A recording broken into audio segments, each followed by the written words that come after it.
welcome everybody this evening or this afternoon or this morning, whenever you're listening. This is There Fudge on Mars?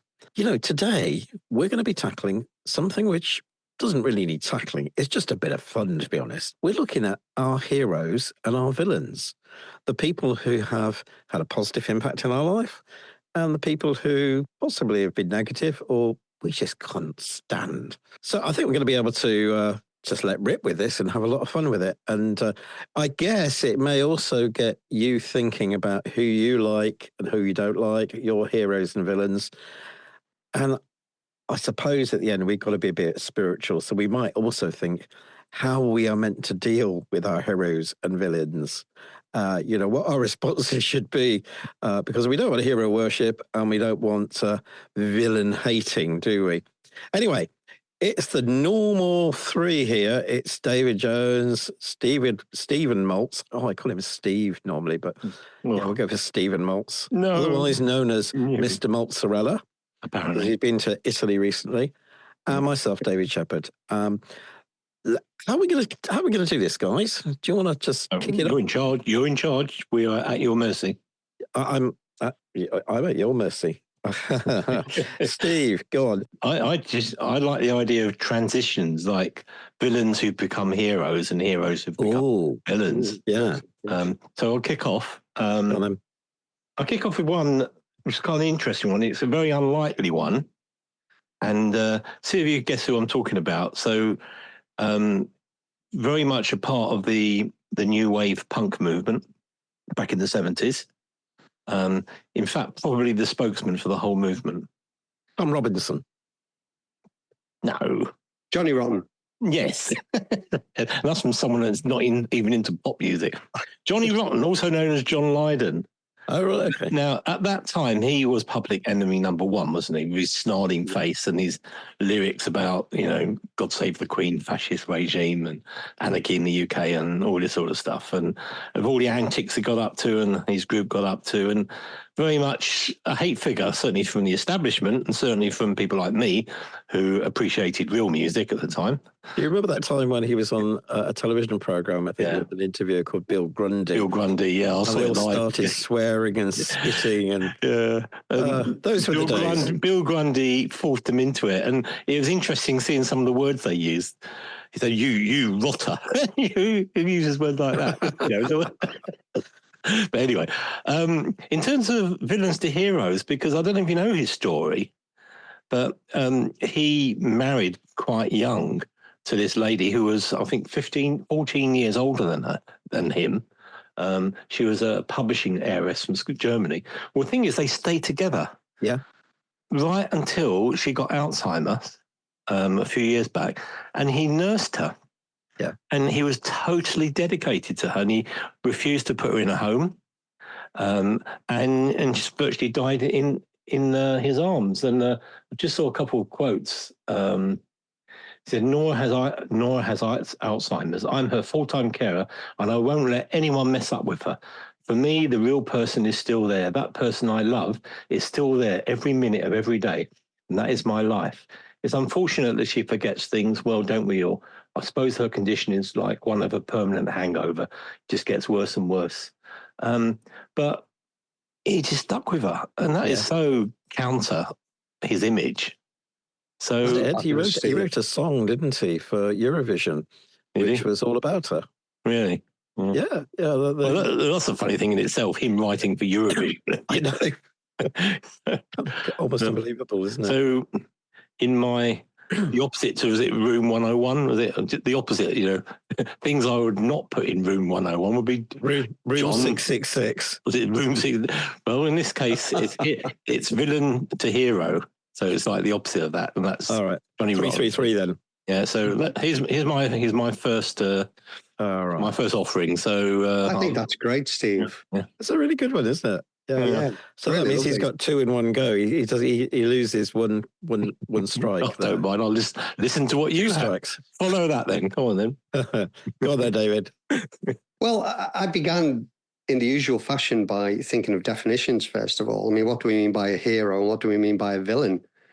So hopefully this will help. So a hero is a person who is admired for their courage, outstanding achievements or noble qualities. So, of course, we need to know what we mean by noble qualities. And that means fine personal qualities or high moral principles.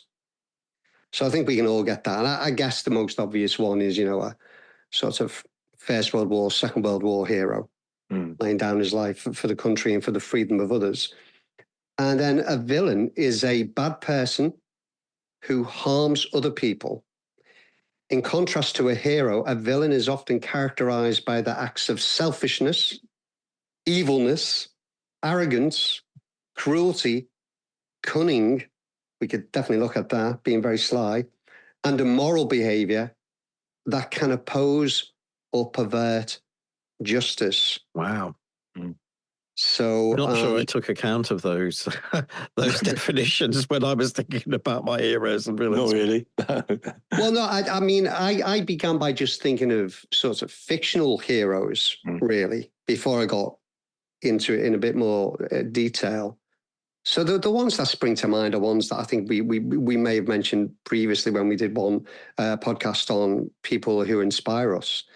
So, I mean, the ones that I love growing up were, Indiana Jones, James Bond, and then more recently, people like Jack Reacher and Jason Bourne and Jack Ryan. But you can go back as well to legendary figures like Robin Hood and King Arthur. So wait a minute, none of these are real people. And James Bond was totally amoral. Who's amoral? James Bond. Yeah, I definitely think in the original books he is amoral. I wouldn't disagree with that, David. Definitely. Yeah, I think that he's become too woke for me now. So what about real people? Yeah, so in terms of real people, I'll give you the villains. I mean, there are the obvious ones, which I don't really want to spend too much time. Let's just do one at a time, and we'll do it in rota. So don't give me 26, but let's just no, okay. Pick your top three. Well, can I do a top four? Yes, you can. Yeah, because I've actually only got four. So the top four are Hitler, Stalin, Jimmy Savile. That's on the same level, yeah. Yeah. And, you shouldn't have laughed then, Steve. That's serious. I never expected to hear them in the same sentence. Well, I mean, if you're talking about evil, and villainous behavior, and being cunning and being sly. Absolutely. And then, again, a more modern example is a guy that some people may have heard of, and is with his toxic brand of masculinity, is Andrew Tate. Oh, right. Oh, yeah. Yeah. But that's interesting to actually call him evil, though. It's quite... Is he generally known as evil by sort of objective standards, or is this your personal... I don't know anything about him. I've never looked into him.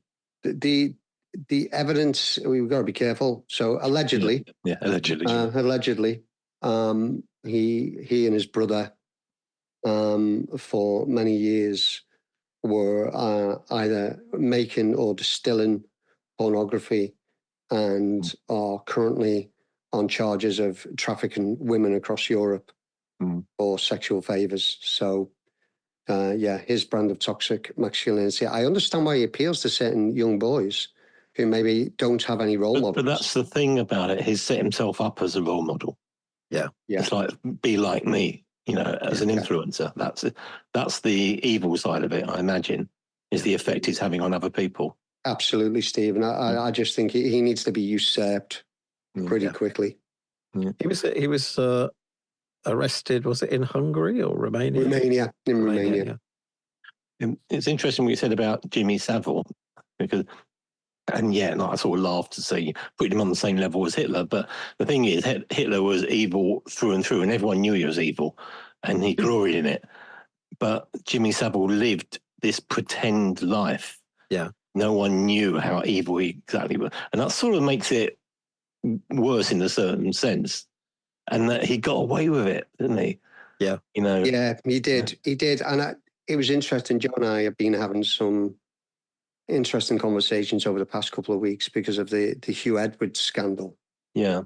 And Joe was sort of saying that in some ways, she feels a degree of sympathy for him because clearly he needs help.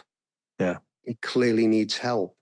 Are his actions as depraved and as sinister as Saville's?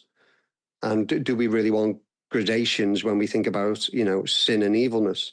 Yeah. I personally don't think, maybe his victims would feel differently, but I personally don't feel that Huw Edwardes is as evil as somebody like Saville. But there's certain of his actions are totally and utterly reprehensible. Yeah, I don't know anything about, again, what he got up to. I just thought it was just viewing child pornography, or is it more? I think the problem is, Steve, that he was viewing pornography of the most depraved kind. Really? Yeah, of very, very young children, and even the police have said, I think they have levels, don't they, for viewing this kind of material? Should we still be saying this is allegedly? Well, he's admitted his guilt, hasn't he? Oh, right, okay. Yeah, we did in court. Yes, that's true. Yeah. I just wanted to make sure we're not going to get ourselves into trouble. No, he has admitted his guilt. Yeah. And the BBC have totally got rid of him now. And they have, and demanded they've demanded £200,000 back from him that they paid him over the last sort of 8-9 months or so. Yeah. Well, it's pretty obvious that the man has had serious mental problems with anxiety, stress, depression, etc. Does that excuse it? Well, I've got some sympathy with Joe. Maybe it does not excuse it, but maybe it gives us some reason when we look at things. We go, well, why? I mean, that was the big question, wasn't it? Why Jimmy Savile? Why Rolf Harris? Yeah. And why on earth were Stalin and Hitler motivated the way they were? I just wonder whether we can all use an excuse of, a deprived childhood or, bad things happening to you when you're younger. And I don't know the story of any of those people. I know No, I don't. Hitler lived a life of resentment through the First World War, and he was blaming the Jews very early on for all the things that didn't, even the fact he couldn't sell his paintings, I think. Oh, really? Blamed the Jews. Yeah. So, not that they were bad. yeah. I just wonder about Jimmy Savile. I just think this bloke was probably just evil without any excuse for it. Is there such a thing? Where does that come from? What, being evil? Yeah, I mean, is it right to put a name on somebody like that and say they're evil? If it's someone their actions are evil. Yeah, but to actually cover it up and actually put yourself in a public position where your victims are literally sitting on your lap on television. Yeah, that's true. I mean, that is it. You can say that's like cheeky evil, isn't it? I mean, it's like pushing it to its limit.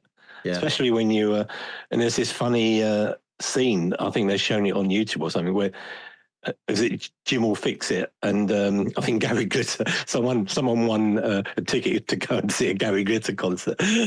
Oh my god! From Jim will fix it. Yeah. They're actually sad. It's one of the most known, what we now know. It's actually one of the most chilling things I've ever seen, because they whisper to each other, but it is audible. Oh, you can hear it, and they actually make a joke about the fact that they are into very young children, and they're doing this on national television, and obviously believing that they can get away with it. They believe they could get away with absolutely anything. So it's chilling to the bone. I think the thing that stabs me the most about the Saville thing, though, David, is the fact that he was a regular churchgoer. Really? And I wrote an article about this for Sword magazine. Catholic? Was it Catholic? Yeah, he went to the Catholic Church. So, regardless of what we might think about, the Catholic faith, and I think there's a lot of good things about the Catholic faith, but he would have known what the Catholic Church taught on even the most basic theological ideas to do with sin. And to do with, if you have better to have a millstone tied around your neck than harm one of these little ones. So he would have known that from a very young age. And his mum was a committed Catholic as well. I think she probably suspected there was something not quite right. But so I think although I'm sort of caught between two stools here, because on the one hand, Steve, I totally agree with you. I think Saville was thoroughly evil. But I think that was by a series of choices that he'd made throughout his life. Yeah. But I'm also agreeing with you, David, in as much as, it was the things he did that were evil. Yeah. I think the more awful things we do, the more darker we become as individuals anyway. Yeah, that's very true. You get given over to it. Let's just throw something in here, which I think is an interesting question. Are people like this redeemable? Yeah, everyone is, I think. Have to be. We have to say that only in the context of our beliefs. Yeah. I don't think they're redeemable in society. Society, like if Jimmy Savile had still lived and lived to see the effects of his crimes, even if he'd made a public confession, people wouldn't have. There's no way. But as Christians, we have to go that extra mile, and that's what grace is all about. And it's difficult. I've never been in that position, but people have, haven't they? We see testimonies of people. There was a famous one of, in fact, I think David Jones, you might know this, of a lady that went through the Holocaust and then got to meet her prison guard afterwards and forgave her. That was Corrie ten Boom. Corrie ten Boom, yeah. Yeah, and she forgave the guard, and he confessed in public or something, at service or something. Yeah. And I always think of the guy on the cross who asked Jesus for forgiveness. Yeah. I can't remember the exact words he used. What was he said? Please forgive me. Come on, you two theologians, you Bible readers. What would Jesus remember me? You giants of the kingdom. And you shall be with me in paradise. Yeah. I know that's what Jesus said. Yeah. Jesus, remember me when you come into your kingdom. Yeah. That's right. Yeah, and he was a criminal, and I mean, well, certainly in the eyes of the Romans, being. And I also think that you can be forgiven, you can repent and be forgiven, but if you've done something truly reprehensible, you've still got to face justice. Yeah. So the consequences of your actions will require a penalty, but you still be forgiven. As you said, Steve, it might not be, the public might not forgive you ever, but that matters not a jot as far as God is concerned. Yeah, but if you put yourself in a position to be forgiven, then I think you would know deep down that you need to do something yourself. Absolutely. In order to earn that forgiveness, like justice, like recompense, and all that is biblical in the Old Testament, having to pay back money that you've stolen, or eye for an eye, and those type of principles.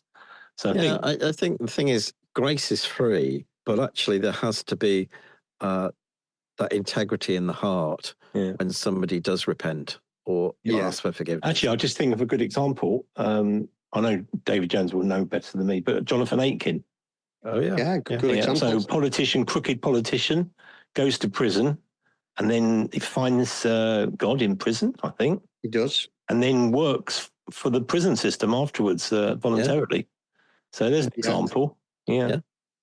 So there must be a joke and say he repented of being a Tory. As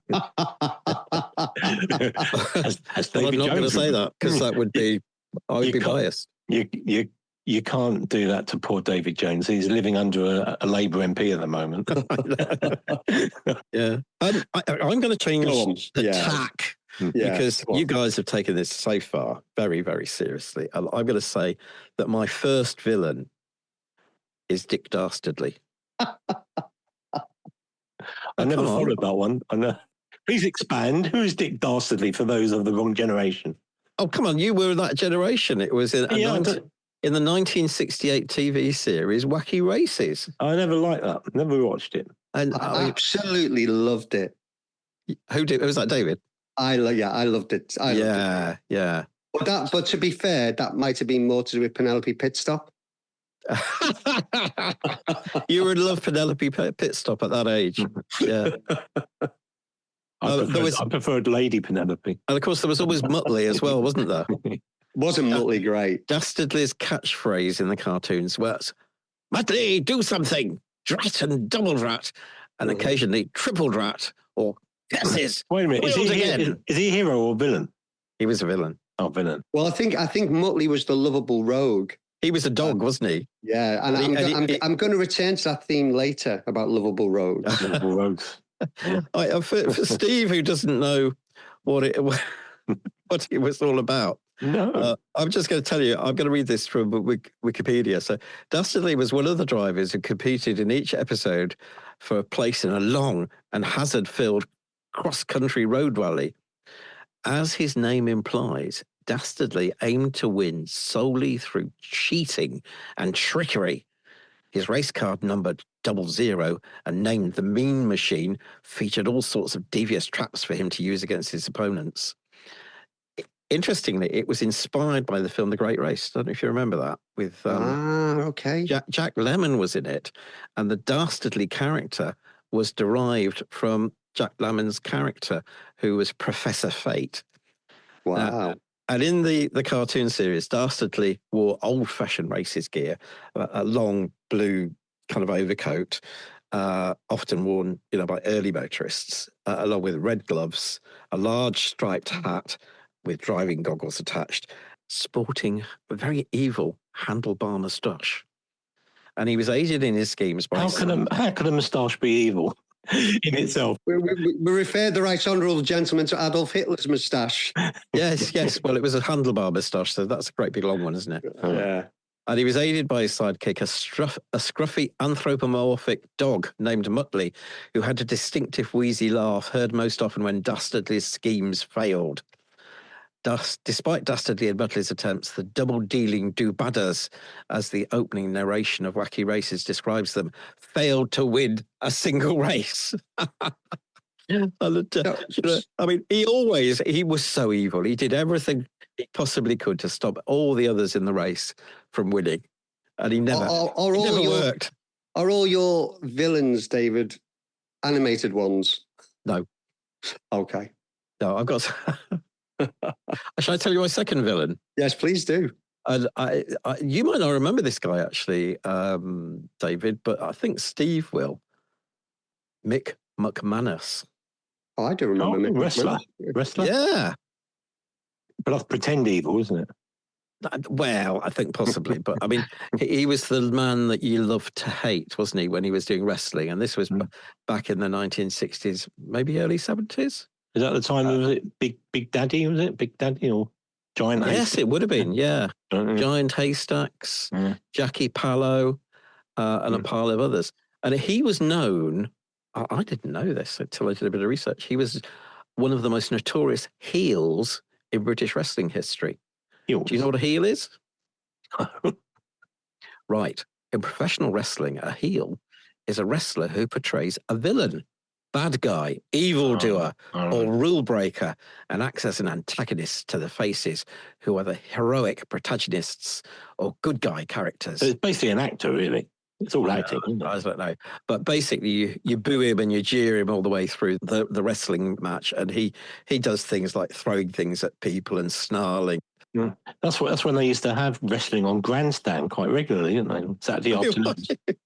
No, it wasn't Grandstand. It was World of Sport, wasn't it? On ITV. On ITV. All right. Yeah. World of Sport with another very good manicured moustache worn by Dickie Davis. Dickie Davis. Who wasn't evil. But the thing about this, I wonder if there is something that we do like heroes and villains, because we do like to boo and hiss at bad people. I mean, we know that it's all an act with that kind of thing, but it's a lot of fun, isn't it? Yeah, we all need a pantomime villain. Never seen the point of wrestling, though, really. I mean, it's so fake. I don't know whether it still follows the same principles.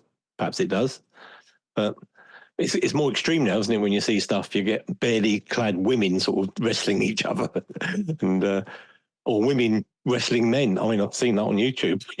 Wow. Yeah. Well, Steve, do you go looking for this stuff? No, it gets sent to me. I think it's time for Monica to check Steve's browser history. I'm just getting my phone. I'm just phoning Monica now. Tell me what I should search for if I want to find it. Take your man under control. He's watching something which he shouldn't be watching. I don't think it's that bad, actually. All done in the best possible taste, apparently. I think it's always the same. There's a goodie and a baddie, and it's good fun. Steve, you started off with Jonny Rotten. Where are we going now? Well, there's another one, hero to villain, very similar to Jimmy Savile, in some ways worse. That's Rolf Harris. Yeah. Because he was everyone's hero. I mean, even the Queen had him paint her portrait. That's right. And with his art programs and his kiddie programs and his singing, he was a real, good guy. And then when he was caught out, there was absolutely no repentance. And that's true. And his fate, when you see his body language after he was caught, when they tried to interview him, and it's like snarling. It's like, unless dementia had set in, I don't know. But his whole demeanour changed once he was caught out. When people saw the real person, and you think, well, that real person was there all the time. Yeah. While he was doing it. So that is a definite hero to villain. So do you have any pleasant Rolf Harris stories? Well, I like with Jimmy Savile as a kid, I just thoroughly enjoyed the stuff that he did. And, I mean, always when he was painting those big pictures and, it's like, do you know what it is yet? Yeah. And there, there was an animal hospital and all sorts of things. And he just seemed such a nice guy. And it makes you wonder how the skill of deception on one hand, but also the gullibility that we have. And in terms of, what's going on in the world, we know then, I think somewhere in Revelation, it talks about us being deceived, there being a great deceiver. Yeah. And who basically everybody we want to follow. Yeah. Yeah. And you wonder, where would I be? Will I be somebody who gets deceived by that? Because he seems like a savior, but actually he's not. He's a wolf. I think, but basically, I mean, they are both extreme cases, but just about everyone you see on TV is flawed. Yeah. And the whole idea of having heroes is a flawed concept, isn't it? Yeah. Well, Mick McManus was flawed quite often, by Jackie Bellow and Brian Tapsticks. Well, I'm trying to get to the holy bit. Where Jesus is the only hero we need to have. Because we know him inside out. Yeah. There is no backstory. There's no skeletons in the closet. Yeah. But we get to the state now where you don't know, if anyone that we see on TV has a past or even a present that's not so good. Because everything is ultimately fake, isn't it, on TV? Yeah. And this is interesting. I'll tell you, I don't know if you've noticed, but there's some people you see on TV. There's something about their demeanour where you look at that person and think that person is honest. And there's one person I can remember. Remember on Question of Sport, the Billy Beaumont. Oh yeah, the England captain. His face just had this sort of simplicity and innocence to it. I don't know if you can remember what he looked like. Probably not. Yeah, he had a very angelic broken nose, didn't he? Yeah, very angelic broken. But he just had this sense of, I trust that bloke. You can sort of, when he's thinking, you can actually look right through his eyes into his brain, and there was no side to him. And I think there are one or two people like that, but mostly people are not like that. Unless you can fake that. Yeah, but again, Steve, would we have not have said that about Huw Edwardes? Yeah, that's true. Yeah. I said to Joe, the election coverage, the royal occasions, he was absolutely phenomenal at it. Yeah. So it's bizarre. I think what this tells us is clearly don't put your trust in or your hopes or your admiration into any of these people. Yeah. Right. I mean, we're all deeply flawed, every single one of us. Yeah. We recognize that. But it is so easy to be deceived. When I was thinking about villains, I thought, well, there are the obvious ones. But I think some of the stories from the last few years are so unbelievably shocking that it really does underline that idea of truth being stranger than fiction. I don't know whether either of you caught the ITV drama. It's still there on ITVX. If anybody hasn't seen it, I won't give too much away just in case people do want to go and watch it. And I definitely would watch it if you've not seen it, because it's a breathtaking drama called Vanishing Act. And it was about this Australian woman called Melissa Caddick. And she definitely comes under this, initially anyway, she comes under this idea of this sort of lovable rogue, although that quickly unravels. And basically, 4 years ago, in the early hours of the 12th of November 2020. She went for, as usual, for an early morning run through the eastern suburbs of Sydney, where she lived. Very, very posh, affluent area of the city, and she was never seen again or heard from again. This is a true story. Completely true story. True. Completely true story. Only after her disappearance did it come to light that the seemingly successful financial advisor was being investigated by the Australian financial watchdog for deceiving people out of hundreds of thousands of Australian dollars. And as I say, I don't want to spoil the story for anybody who's not seen it. It's 3 episodes, and it is absolutely captivating as a drama. It was filmed, as I say, as Vanishing Act. And when you watch it, the thing that struck me was that she was so utterly, and it goes back to what you were saying, David, she was so, Steve, rather, she was so utterly charming. Yeah. Mm. So believable, so likable. Probably helped in the program. I'm going to get myself in trouble for this. It probably helped in the program that the actress who played her was very beguiling and very attractive. Mm. But nevertheless, I'm sure she was probably like that in real life as well. Yeah. And how the story pans out and what's happened since with the new evidence that's come to light is unbelievable. It's fabulous. But again, that underscores this idea. You don't know who to trust. No. Yeah. Mm. No. Don't put your trust in man. Absolutely.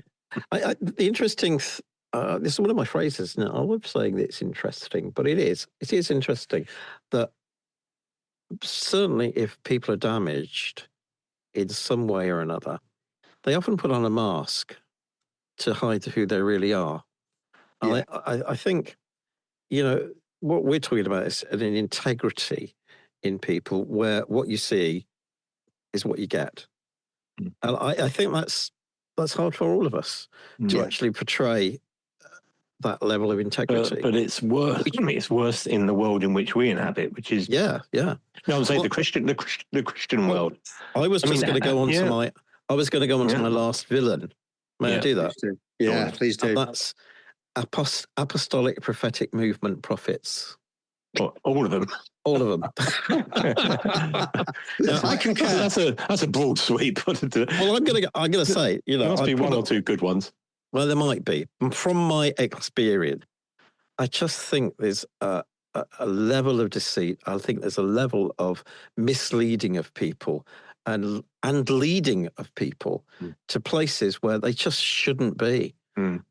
And if you look at it, the people who are involved with it, and I've had contact with some of these people, I've even met some of them. It was basically came down to the charismatic movement, the apostolic prophetic movement. But we did charlatans, and we probably covered this sort of area. I'll tell you what, just to bring one up to date, because I had a real go at Benny Hinn at the time. Yeah. And the last we heard of him, so maybe a year ago, he had his third repentance, live repentance. He's at it again. A couple of weeks again on Twitter. My Twitter feed said important announcement from Benny Hinn. So you click on it, and it's like, the world is a dangerous place, and we all need protection, and you need to have a firm foundation to be able to navigate the world. And I can sort of offer this, but give me money. Basically, send me money, and God will protect you. Yeah, that's unbelievable. And this is after repenting umpteen times and saying, if you ever see me do this again, then you can shoot me, that type of thing. It's absolutely awful. He is my number one Christian villain. He's absolutely, forget about Dick Dastardly and Muppet, or whatever his name is. But someone who goes through fake repentances and then comes back and still fleeces the flock. And you have to wonder about people who would follow him, how, the sheer naivety of. Yeah. But it could be that he has some sort of weird spell over them that they feel if I took my money away, then I'll get bad luck, or some crazy sort of superstition. I don't know how these people, the same as the people you mentioned, the apostles, they will probably work under the same principle of that's how they survive and that's how they flourish, is saying how important they are and send us money because I'm important, Well, as far as I can see, the purpose of the apostolic prophetic movement is really to restore the ministries of prophets and apostles to the church. And they believe the restoration of 5 ministry offices will fulfill the purpose for which they were given, the equipping and perfecting of the saints in Christ's image and ministry. But it's growing out of the Christian charismatic movement, and it is wide and varied. And although some of the churches within this banner follow the Apostles' Creed, Nicene Creed, and Athanasian Creed, some individual churches only hold to the Nicene Creed and have parted with what they call historical Christianity. Right. And you just look at some of the names there. Who's the worst then? Paul Kane. Yeah, but he's dead. Has he died? Oh, well, I didn't realise that. Really? He's due to be resurrected soon by somebody. Somebody will do a bit of grave soaking, he'll be back. C. Peter Wagner, Bill Hammond. There's a whole pile of them. Yeah. What's the guy? I can't remember the name. Guy. I can think of Chuck Norris, but it's not him. Chuck Pierce. No, Chuck Pierce. That's the guy. And the prophecies that they give to people, the way that they talk about stuff and lead people into error, like Benny Hinn. It makes my blood boil, really. We have their equivalents over here. I'm not sure if we do. We probably do, yeah. No, yeah, maybe we do. We do, but I'm not going to mention any names. No, I think I'd rather Bill Beaumont lay his hands on my head.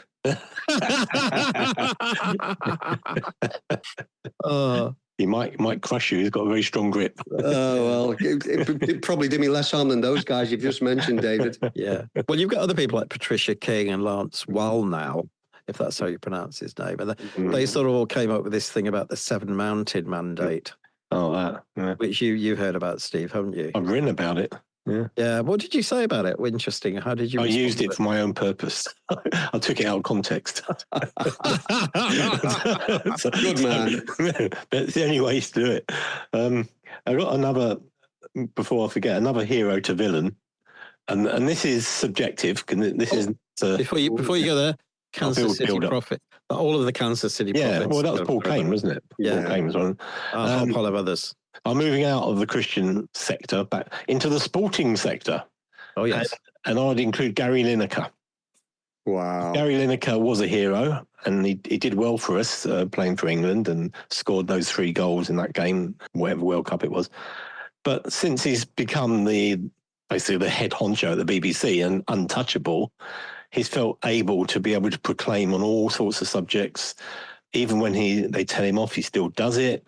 He sets himself up as, this woke spokesman, and he's got, millions of followers. And so that makes him an influential influencer. But right as he got to proclaim on all this sort of stuff, when all he is an ex-footballer who commentates on football games. Yeah. But, the whole idea of influencers in general, I think, is a subject that for a lot of people, they are the heroes to certainly younger people.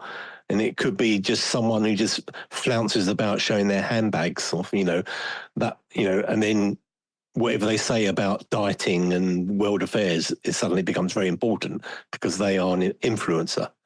Yeah. That whole system needs to go, Or flaunting their Walker crisp packets. Yes, well, yeah, absolutely. Yeah. Well, I mean, he's the highest paid employee of the BBC, isn't he? Yeah. Some ridiculous figure. Is it sort of 1.5 million or 2 million? Yeah, he's way above everyone. Yeah. And you just wonder whether anybody is of that value. I mean, just think of all the programs they could make if they got rid of him and put somebody else in. Yeah. I tell you what, I know a West Ham fan or an Evertonian fan. Both of them would be really better at it. Who's that? You and David. Don't know enough about the sport, really. I'll write to the BBC for you. No, that's very generous of you. I'm retired. I'm retired now. All right, then. All right, I'm going to give some more heroes. Go on, then. Geoffrey Boycott. You've done him before in sport. I don't care. He's my hero.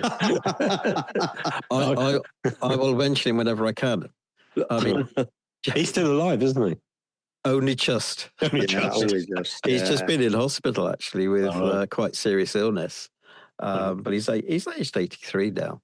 Yeah. But he's had a good innings. I remember. Yeah, carry on. That's enough of that, Mr. Maltz. Very true, though. Yeah. And he usually did have very good innings. Yeah. Very slow and boring innings, is what I remember. No. I mean, the number of runs he scored was phenomenal. Yeah, over a 100-year period. Yeah. Well, listen, do you want me to take this seriously? I need you to take it seriously. Oh, go on then. Are we going to carry on joking about it? No. All right. We're going to slap your wrist. Yeah. In tests, he scored 8,000 odd runs.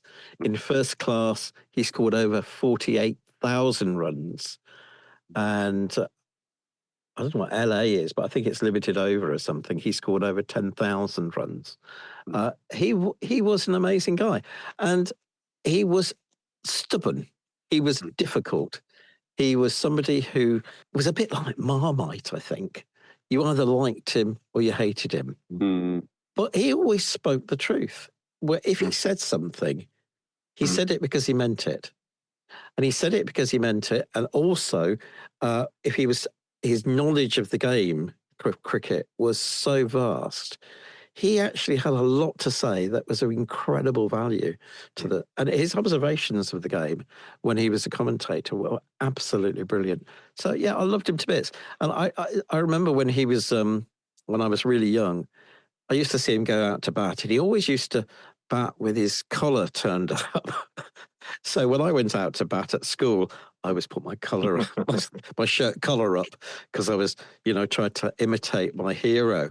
But then he's had a bit of a tough time since he retired, because he's had throat cancer in 2002. Successfully had radiation treatment, but then went into remission. And then recently he's had some problems again, and has had to be in hospital for quite some time. But yeah, that's my hero. And I've got a sporting hero that isn't. It's the one I forgot to mention when we did sport, and I've just watched his documentary, and it's brilliant. You've got to watch it. Daley Thompson. Who? Daley Thompson.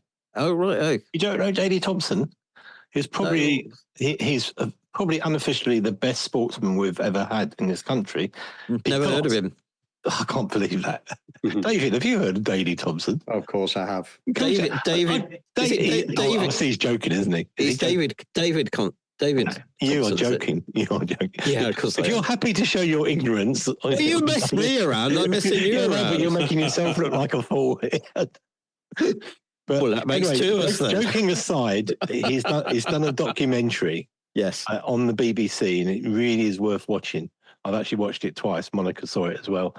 To see someone from a deprived background, his dad got killed in a shootout or something. His mother refused to go with him to any of his races. So his aunt used to take him, and despite everything being against him, he grew to become this.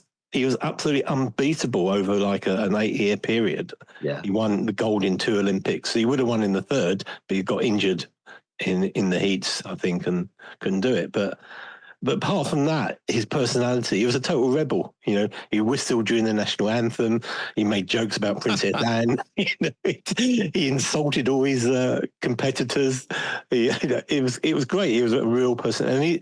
But the thing is that he's still around, and he coaches people. He coaches his own son, who I think is a decathlete as well. But you see him actually, he lives in his tracksuit, and you just see him sort of at these athletic meetings, just encouraging young people and using, just giving back to the sport, which is something that, he took a lot and now he's giving it all back.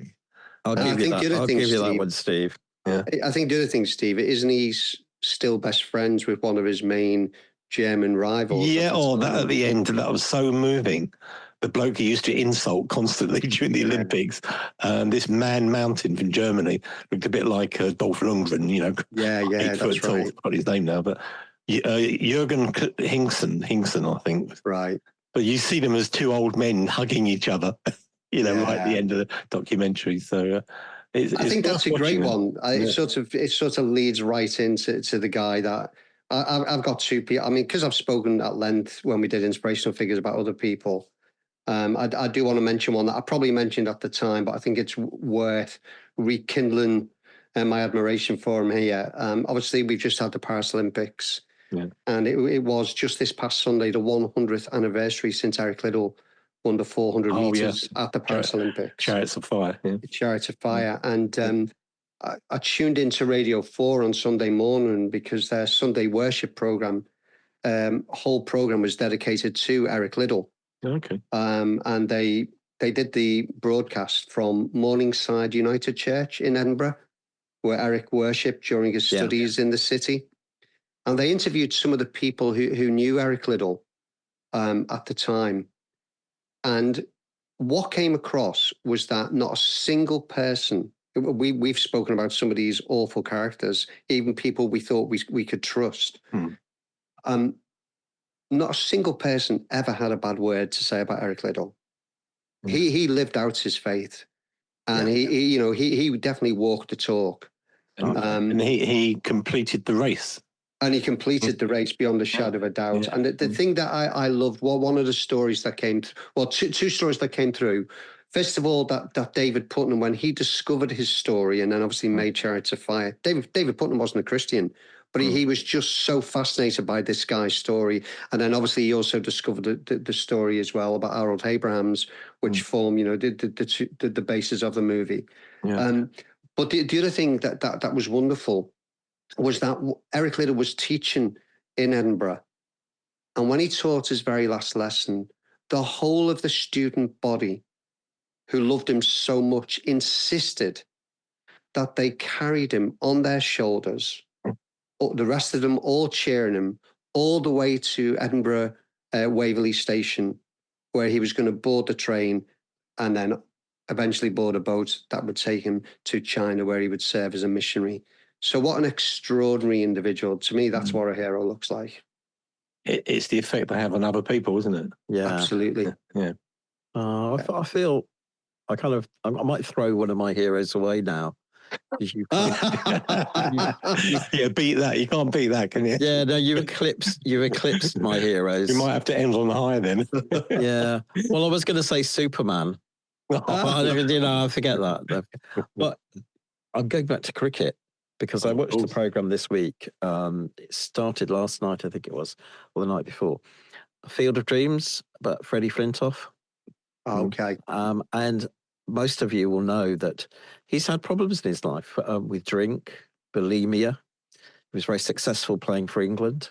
And then he, more lately, went on to work on Top Gear for the BBC until he had a very devastating crash, which disfigured his face massively, and he had to have multiple operations to recover.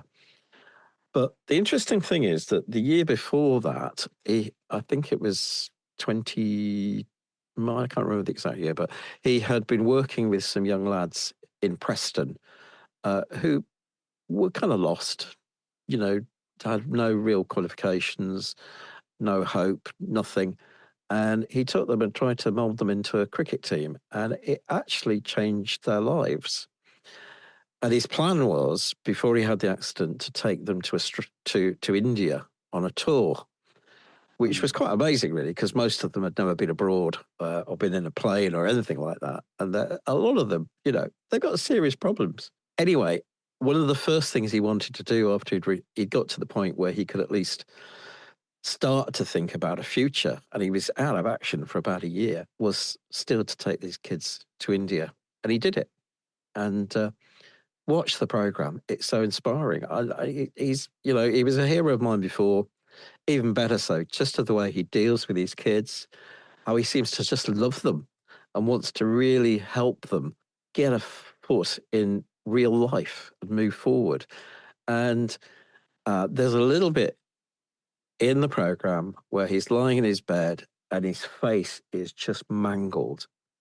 And you think, I don't know how anybody's going to recover from that. And he said it's changed him for life. He said, I'm not a different person. I'm not a completely different person, but it has changed me. So, yeah, I recommend it. Go and watch it on BBC. It will move you. I'm really glad you raised that, David. I saw Freddie play on many occasions because I was a member at Lancashire Cricket Club for quite a long time. And I do think he's an all-round good egg. He's incredibly funny. If anybody who loves sport and loves a good laugh, if you watch any of the League of Their Own, particularly the trips that they've done with Jamie Redknapp, really, really funny, outrageously funny. But yeah, I've got a lot of time for Freddie Flintoff. Well, I liked him because there was a young lad there called Sean, and Sean's a bit of a rebel. He's a lad. He's a little lad, and he gets himself into trouble all the time. And his dad was saying, I had to phone up work and say he's ill because he's not coming into work because he's ill. And the lad phones up work and says something completely different. And Freddie says to him, look, he says, if you're going to be with us in the team, he said, I'm not standing any nonsense, And he's tough with him. And yet you can see that this lad, Sean, had nothing but respect for Fred. Yeah. It's great. Lovely. Okay, who's the greatest hero of them all then? Well, Dick Dastardly, I know he's a villain. So I'm going to lead in, Steve, to that. We've done well over an hour, I think. Yeah. Guys. Well, the final word from DJ. Yeah. Very quickly. Better be good. Yeah, very quickly. And one of the people I've come across recently who I didn't know was so committed to her faith, and it was a genuine faith, was Lady Jane Grey, the 9-Day Queen. Oh, really? And so her final words when she was executed, or shortly before she was executed, was into thy hands, Lord, I commit my spirit. And there's a book that I want people to read, so I'm going to recommend it, that I've just come across. It's called 9-Day Queen of England, Lady Jane Grey. You can get it on Amazon, and it tells the whole story of how evangelical and charismatic her Christian faith actually was. Wow. And she was the monarch that was chosen by Henry VIII's only son, Edward VI. Yeah. So she was the rightful heir. Yeah. So it's a fascinating story. But of course, that naturally leads in, doesn't it, to the fact that, if we think about what a hero looks like, we think about sacrifice, don't we? And obviously what Jesus did for people by dying on the cross. Mm-hmm. For God so loved the world that he gave his one and only son, that whoever believes in him should not perish but have everlasting life. And I was reminded very quickly, I know I've spoken a lot tonight, forgive me guys, but what I was reminded recently, because I was watching a stunning documentary, I don't know whether you've seen it, either of you, about 9/11, which again is on ITV.